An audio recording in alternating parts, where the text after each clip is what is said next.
உலகத்திலேயே பிரஸ்ட் கேன்சருக்கு அடுத்து பெண்கள் அதிகமா பாதிக்கப்படுறது இந்த சர்விக்கல் கேன்சர்னாலதான். உலகத்திலேயே 5ல் 1 பங்கு இந்திய பெண்கள் தான் பாதிக்கப்படுறாங்க இந்த சர்விக்கல் கேன்சர்னால. இந்த சர்விக்கல் கேன்சருக்கு முக்கிய காரணமா இருக்கிறதே HPV virus, human papilloma virus. இதை எப்படி பிரிவென்ட் பண்ணலாம் மிஸ்? HPV வேக்சின் தான் இதுக்கான சொல்யூஷன். ரொம்ப காஸ்ட்லியா இருக்கு மிஸ். அதுக்குதான் நம்ம தமிழ்நாடு அரசு ஒரு அழகான இனிஷியேட்டிவ் எடுத்திருக்காங்க. கேன்சர் இல்லாத உலகம் எப்போ சாத்தியமாகும்னு தெரியாது.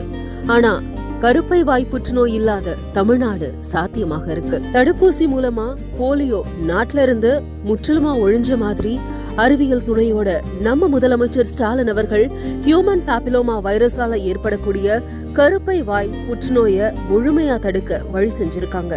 கருப்பை வாய் புற்றுநோய் இல்லாத தமிழ்நாடுன்ற இலக்கோட அரசு மற்றும் அரசு உதவி பெறும் பள்ளிகள்ல படிக்கிற 14 வயசு பெண் பிள்ளைகளுக்கு தடுப்பூசி போடும் மகத்தான திட்டத்தை நம்ம முதலமைச்சர் தொடங்கி இருக்காங்க. தமிழ்நாட்டுல கருப்பை வாய் புற்றுநோயினுடைய தாக்கம் அதிகம் இருக்கக்கூடிய மாவட்டங்களான அரியலூர், பெரம்பலூர், திருவண்ணாமலை, தர்மபுரியில முதல் கட்டமா இந்த தடுப்பூசிய பெண் பிள்ளைகளுக்கு அரசாங்கம் போட இருக்காங்க. இந்த தடுப்பூசி போடுற திட்டம் மற்ற மாவட்டங்களுக்கும் அடுத்தடுத்து விரிவுபடுத்தப்பட இருக்கு. எதிர்காலத்துல எந்த ஒரு பெண்ணும் இந்த கேன்சரால பாதிக்கப்படக்கூடாது. இது ஒரு திட்டம் இல்ல, இது ஒவ்வொரு மகளின் எதிர்காலத்துக்கான பாதுகாப்பு. இந்த தொடக்க விழா ஒரு நிகழ்ச்சி மட்டுமில்ல, தமிழ்நாட்டின்